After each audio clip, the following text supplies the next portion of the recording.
My name is Liana Mercer, and on the morning my life cracked open, the office hallway smelled like burnt coffee and new carpet. It was one of those blandly bright Tuesdays. The kind where the city outside the glass looked like a screensaver, slow traffic, pale sky, nothing urgent.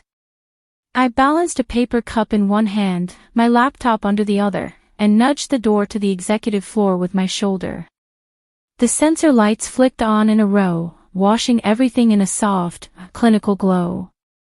I was halfway to my office when I saw them through the glass wall of the boardroom. All 6 board members. Victor, our CEO. Hannah from legal. Even our external auditor. The frosted strip across the glass hid the table, but I could see their silhouettes, heads bowed, talking. On the screen behind them, a slide glowed, strategic restructure, ownership and leadership. My calendar was empty. I slowed, the coffee suddenly heavier in my hand. My office was next to the boardroom.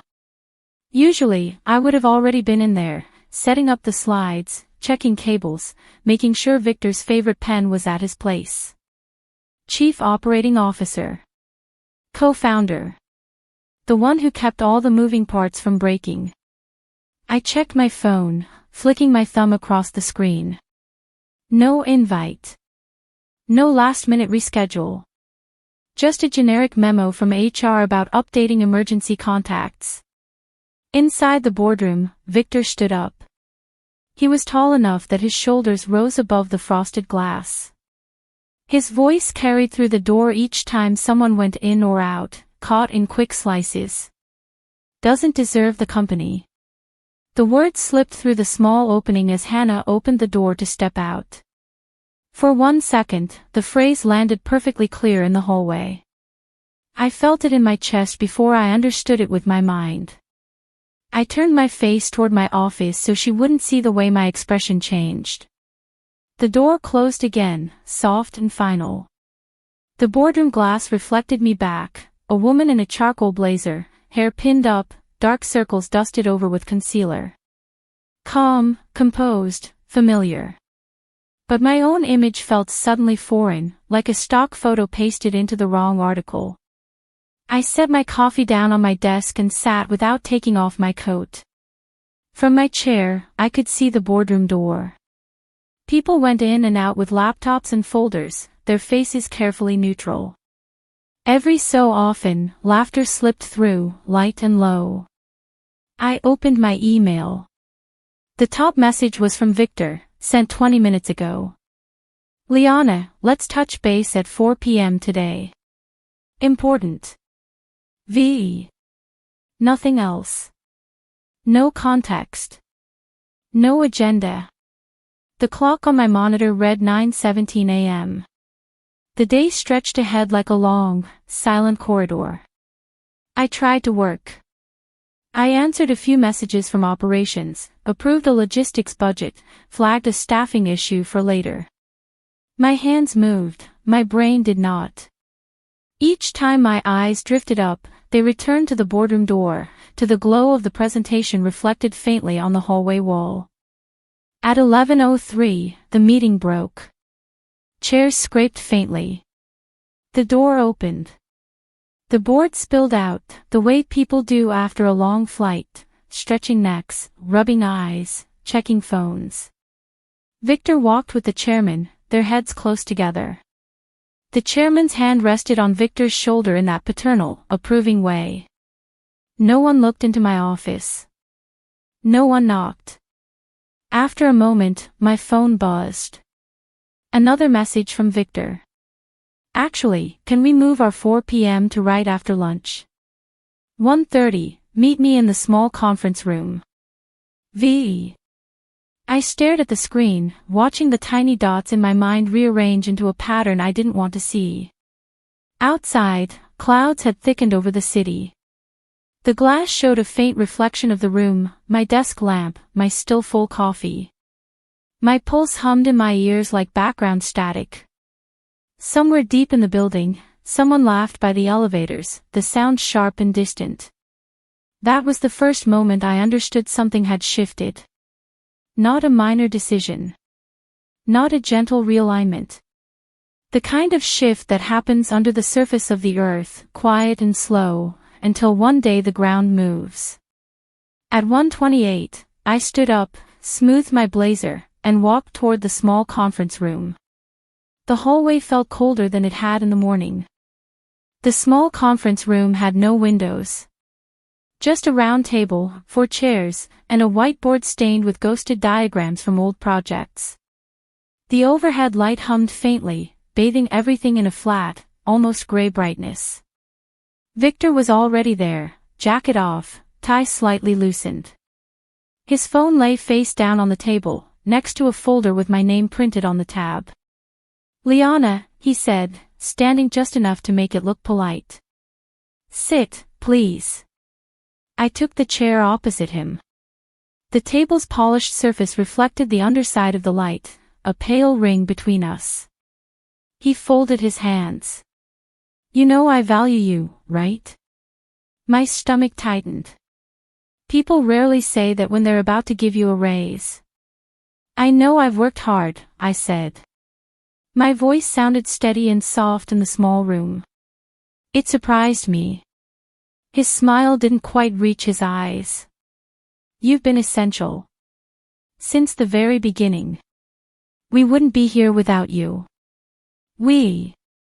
The company we had started in a tiny rented corner above a bakery, where the smell of bread clung to every late-night strategy session. Where my mother had sent Tupperware containers of food because she worried I would forget to eat.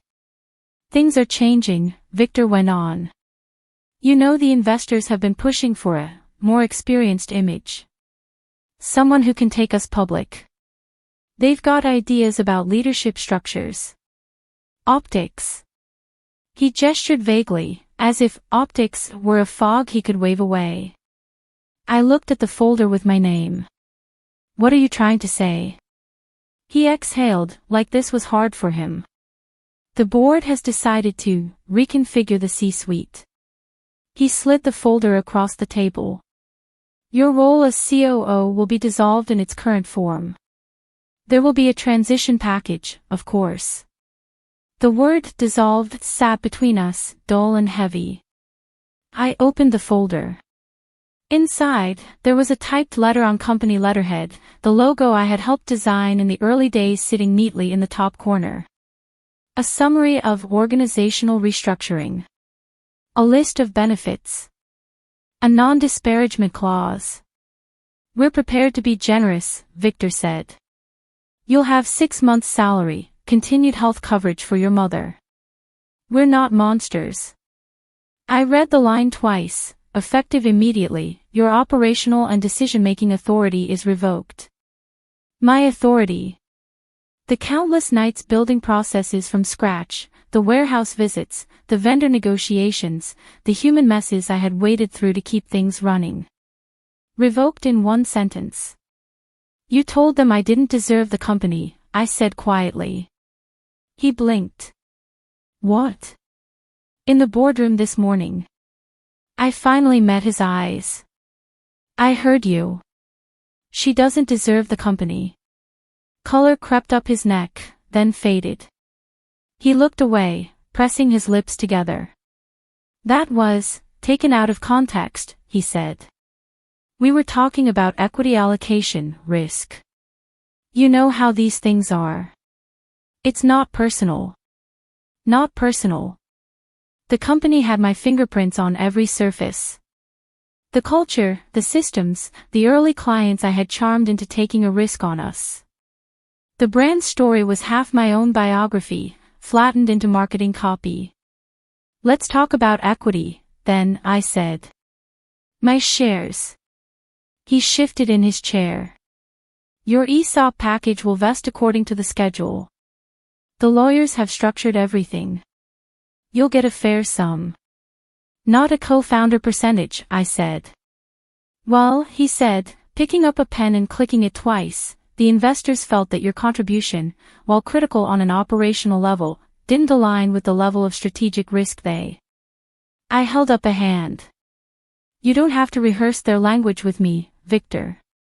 Silence wrapped the room. Behind my ribs, something delicate cracked. Not loud. Just the clean, brittle sound of a bridge finally giving way after too much weight. I thought of my mother sitting at our small kitchen table, her insulin kit neatly arranged beside her tea, telling her friends proudly, "My daughter co-founded a company. They write about her in magazines."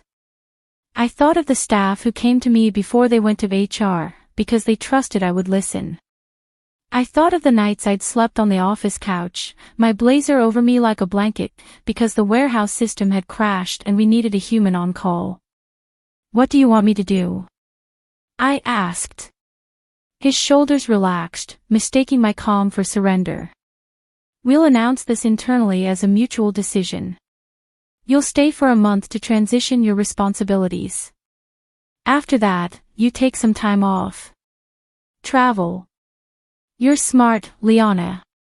You'll land on your feet." He talked about next steps, the timeline, the optics. I watched his mouth move, but heard only the hum of the light and the soft ticking of the cheap wall clock. They thought they were asking me to walk away from a job. They didn't understand they were asking me to walk away from myself. I signed nothing that day. I closed the folder, stood up, and smoothed the front of my blazer. "I'll need to review this with my lawyer," I said, even though I didn't yet have one. Victor looked faintly annoyed, then rearranged his expression into something supportive. "Of course. Just don't drag this out. It's better for everyone if we make a clean break." As I left the room, the hallway lights flickered slightly, as if the building itself were trying to say something it couldn't quite form into words. I didn't go home right away. Instead, I walked 2 blocks through the thin drizzle to a cafe that had seen every phase of the company's life, from the days we could only afford filter coffee to the afternoons we ordered pitchers of cold brew for team celebrations. The air inside was warm and thick with the smell of espresso and baked sugar. I chose a table in the corner, away from the windows, and opened my laptop. The noise of steaming milk and muffled conversations wrapped around me like a curtain. I typed one name into the browser, Clara Yeo, corporate lawyer. Clara had been in my MBA cohort. Back then, she'd had a talent for dissecting case studies until all the hypocrisy in them was laid bare. She answered my message within 10 minutes. "Come by the office tomorrow morning," she wrote. "Bring everything you have. Also, I'm sorry. This sounds like classic 'we don't need the woman who built it' behavior." The next day, her office smelled faintly of citrus and printer ink. Floor-to-ceiling shelves of legal texts lined one wall, the other was dominated by a large whiteboard covered in neat handwriting and colored arrows. Clara listened as I told the story. She didn't interrupt. Her eyes sharpened like a lens focusing. "Show me your documents," she said. I slid Victor's folder across her desk. She read the termination letter, the non-disparagement clause, the summary of my ESOP. Then she leaned back. "First," she said, "do not sign anything. Second, you were never properly documented as a co-founder on the cap table, were you?" "No," I said. "We were bootstrapping at first. The formal paperwork came later, when the first investors came in. Victor said it would be cleaner if only his name was on the initial documents, but that my ESOP would reflect my contribution." Clara's mouth pulled into a tight line. "Convenient." She turned to her computer and began typing. "I'm going to request the most recent shareholder register, board minutes for the last 12 months, and any side letters related to your equity. They'll have to provide them if we ask formally." By the end of the week, a thick envelope arrived at her office. She called me to come in. When I sat down, the envelope lay on her desk, already opened.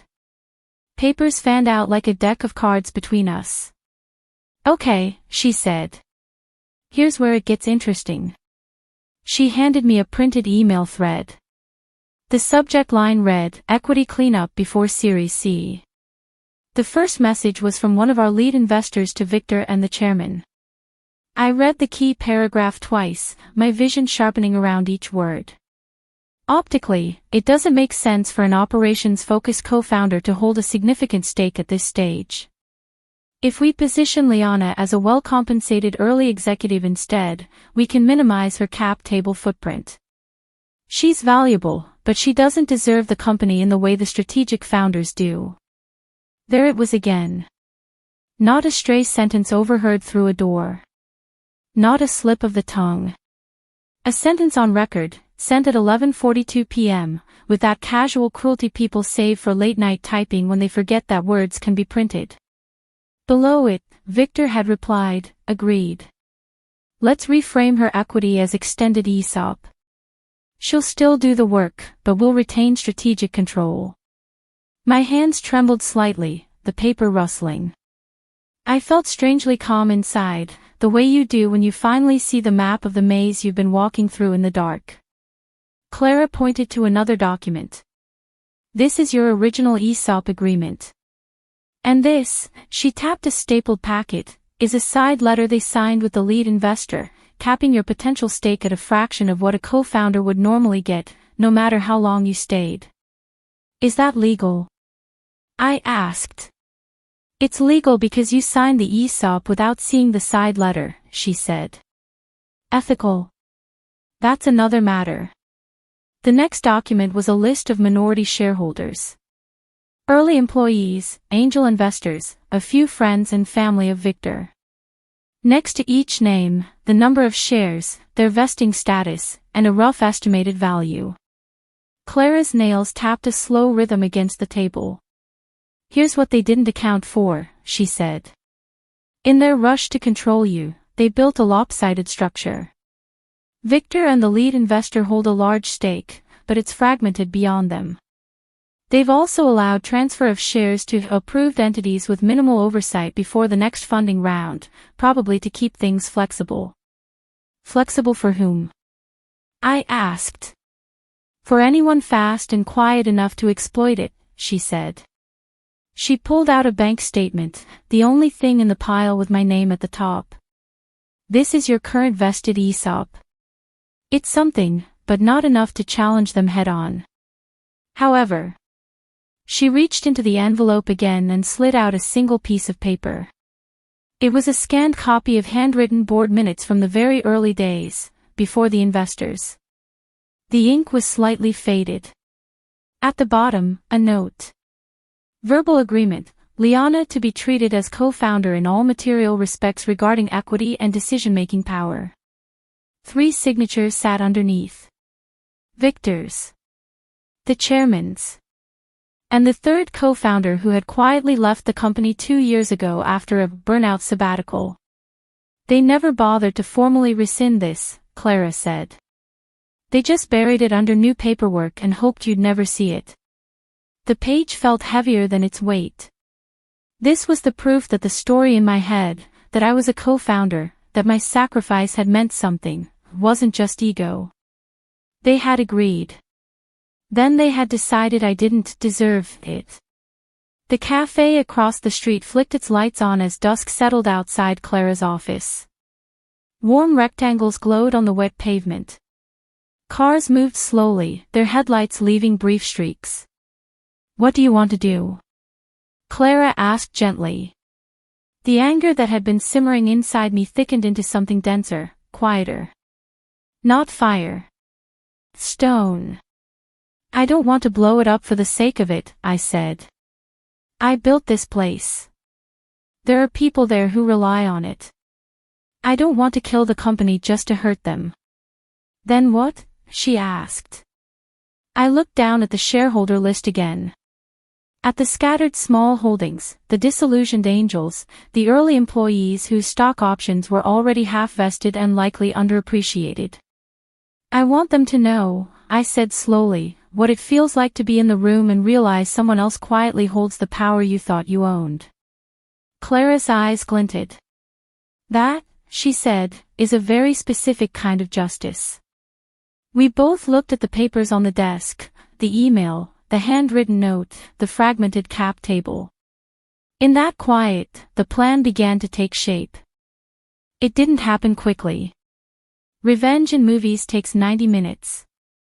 In real life, it unfolds in calendar reminders and wire transfers, in careful conversations and deliberately casual coffee meetings. Clara helped me set up a holding company, Albedo Ventures, a name so bland it disappeared into the background noise of investment vehicles. She knew a discreet banker who understood the appeal of women who had run operations and were now done being decorative. I emptied my savings into the new entity. I sold the small apartment I had bought for my mother and moved us into a simpler rental closer to her clinic.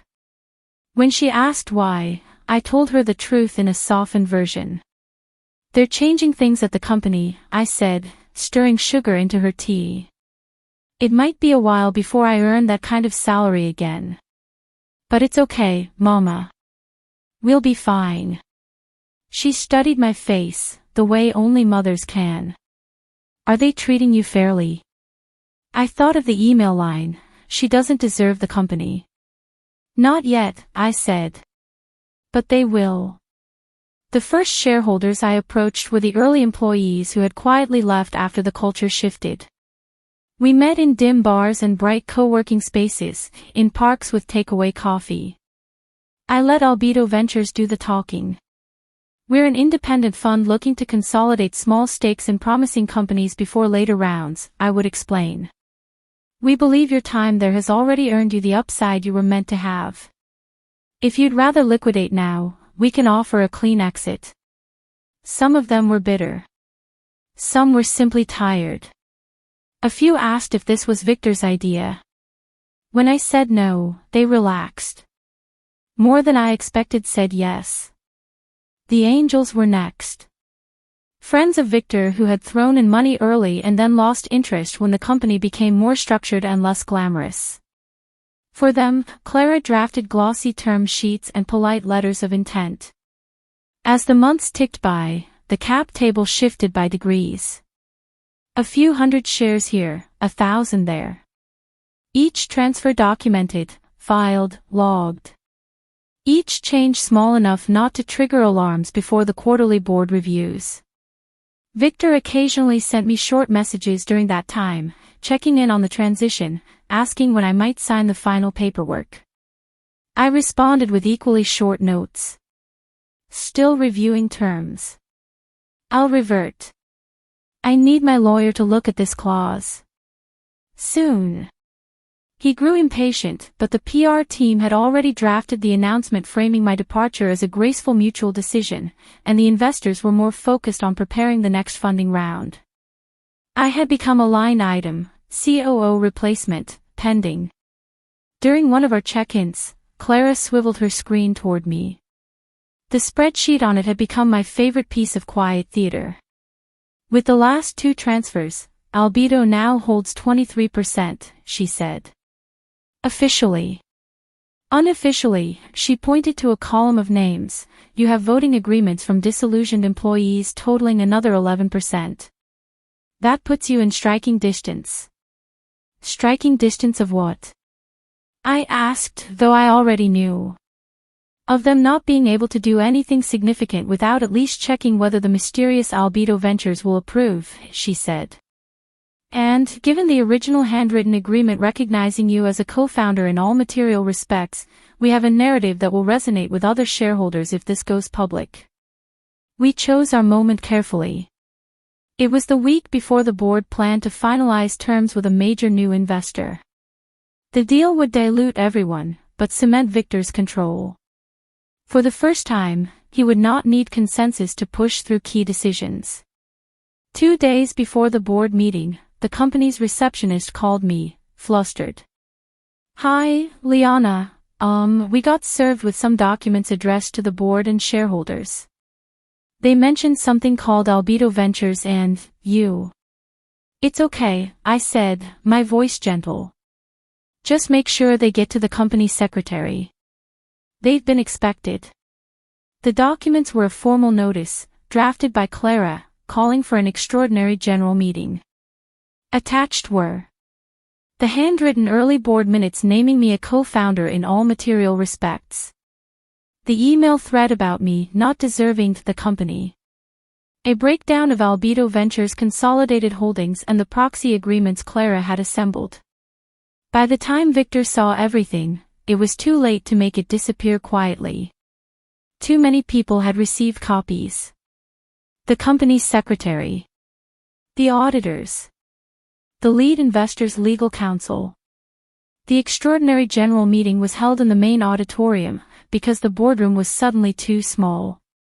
Rows of seats filled with people in suits, others in company hoodies, a few in jeans who had the wary look of early angels drawn back into a story they thought had ended. I sat in the front row, my hands folded around a pen I didn't intend to use. Victor took the stage first, flanked by the chairman and the lead investor. His smile was thinner than usual. This meeting has been called to address some concerns raised by a minority shareholder, he began. Albedo Ventures is not a minority shareholder, Clara said quietly beside me. Her voice didn't carry beyond our row, but her eyes did. Not anymore. When it was my turn, I stood. The stage lights were warm but not blinding. I walked up the small steps with the same calm I used to bring to staff town halls, back when we were just 50 people and I could still remember everyone's names. I didn't raise my voice. I didn't have to. My name is Liana Mercer, I said into the microphone. Some of you know me as the former chief operating officer. Some of you only know me from old onboarding decks or the company wiki. A small ripple of laughter, quickly silenced. I helped build this company from nothing, I continued. In the early days, the board agreed that I would be treated as a co-founder in all material respects, including equity and decision-making power. That agreement was later minimized, buried, and contradicted in side letters and emails in which it was said that I didn't deserve the company. I paused, letting the words settle. Rather than go to war immediately, I did what I've always done here. I worked the system quietly. Through Albedo Ventures, I have acquired and consolidated a significant portion of this company's shares from early employees and investors who were ready to exit. I hold their trust, and, with it, their voting power. The screen behind me changed. Clara's team had prepared a simple slide, the cap table, color-coded. One block, previously a scattering of tiny stripes, now glowed in a single solid shade representing Albedo Ventures. A murmur ran through the room. I am not here to destroy what we built, I said. I am here to insist that the story be told honestly, and that power reflect reality, not just preference. I turned slightly toward the board. I propose the following: the immediate recognition of my status as co-founder in all formal documents, the adjustment of my equity to align with that status, and the reshaping of this board to include representation for the workers whose shares now sit under Albedo's umbrella. Legally, it was more complex than that, but the principle was clear. The lead investor's lawyer asked questions. The chairman tried to reframe events as administrative oversights. Victor, for once, stopped talking and simply stared at the screen with the new cap table. In the end, numbers cut through narrative. With Albedo's voting power and the proxy agreements, any attempt to ignore me risked not only a legal quagmire but also a shareholder revolt once the email and handwritten note inevitably leaked beyond this room. They went into a side room to confer. When they returned, the chairman's voice was dry. In light of the new information and in the spirit of moving forward constructively, the board is prepared to recognize Ms. Mercer's status as co-founder and negotiate appropriate equity adjustments. He hesitated, then added, "We also accept that the board's composition must change." A low exhale moved through the auditorium, like the building itself letting out a breath it had been holding for years. Victor's eyes met mine across the distance. There was anger there, and something that looked almost like respect twisted into resignation. They had tried to write me out. They had left just enough ink behind for me to write myself back in, stronger than before. The formalities took months. Lawyers refined clauses. Auditors cross-checked numbers. The company issued an internal statement acknowledging oversights in the early documentation of a co-founder status and committing to greater transparency going forward. Employees forwarded it to me with quiet emojis and short notes. About time. Proud of you. Thank you for fighting without burning us all. My new title on the website read, Co-founder and Strategic Advisor. It wasn't the operational role I had once clung to, but it was a seat at the table that now accurately reflected what had always been true. On paper, I held more shares than Victor. In reality, I held something he never had, the patient loyalty of the people who had sold their stakes to Albedo because they trusted me more than any fund manager they would never meet. One rainy afternoon, I walked the familiar hallway toward the boardroom again. The carpet had been replaced since my last day as COO. It was softer now, the kind that muted footsteps. Inside the boardroom, the table was the same. The glass walls were the same. The difference was subtle, an extra chair at the head of the table, not for the CEO this time, but for a rotating employee representative chosen from the ranks below. I took my usual place along the side, the angle from which I had watched so many decisions made. Today's agenda was not about me. It was about the warehouse team's proposal for a new scheduling system that would cut overtime without compromising service. As the discussion flowed, I spoke when it made sense, listened when it didn't, and let others take the lead. I felt no need to dominate the room. Power, I had learned, was not in who spoke the loudest, but in who could not be easily removed from the story. After the meeting, I didn't linger. Instead, I walked 2 blocks to my mother's clinic, then another half block to the small park where she liked to sit after her appointments. She was on her usual bench, a scarf tucked around her neck, a paperback open on her lap. "How was your important meeting?" she asked as I sat beside her. "Less dramatic than my old ones," I said. "In a good way." She slid her hand into mine, her skin warm and thin.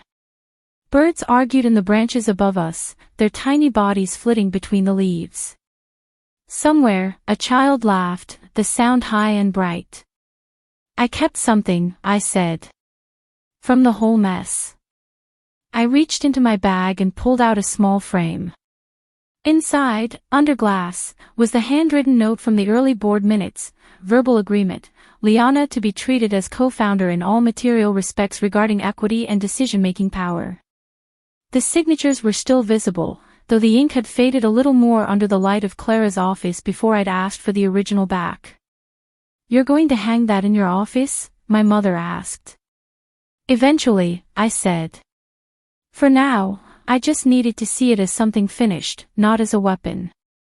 She traced the edge of the frame with one finger. "Do you forgive them?" she asked. The question hung between us.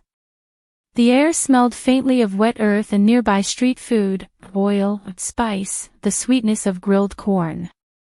A bus hissed as it stopped at the corner. "I don't know if forgiveness is the right word," I said slowly. "I understand them. They were afraid of losing control, so they convinced themselves I didn't deserve what I had built. I've adjusted that outcome. They live with the consequences now, and so do I. I don't think about them every day. That feels like enough." She nodded, her eyes turned toward the low gray sky. "Sometimes that is what forgiveness looks like," she said. "Not forgetting. Just, not carrying it like a stone all the time." That night, in my apartment, I cleared a space on the wall above my small desk. The room was quiet except for the hum of the refrigerator and occasional traffic outside. I hung the framed note, not centered, but slightly off to the side, where I would catch it in my peripheral vision when I worked. For a moment, I stood back and looked at it. It was not a trophy. It was not a scar. It was a reminder that truth, once written, has a stubborn way of surviving attempts to erase it. Later, I opened my laptop and drafted an email to the current operations manager, a young woman who reminded me of myself 10 years earlier, full of ideas and spreadsheets, eyes bright with exhaustion and belief. I heard you're thinking about proposing a profit-sharing scheme for the warehouse staff, I wrote. If you'd like a sounding board, I'm here. No pressure. I hovered over the send button, then clicked. Revenge, I realized, had been the engine that got me through the darkest months. But it was not the destination. The real victory was standing in a company that now carried my name honestly, helping someone else secure their place without having to fight the way I had. Outside, the city lights softened the sky. In the reflection of the window, I saw myself, not as a victim, not even as the woman who won, but as someone who had reclaimed her story quietly, clause by clause, share by share. They had said I didn't deserve the company. In the end, I didn't just own more of its shares. I owned my part in its history, in its future, and in my own life, in a way no one could ever quietly take again.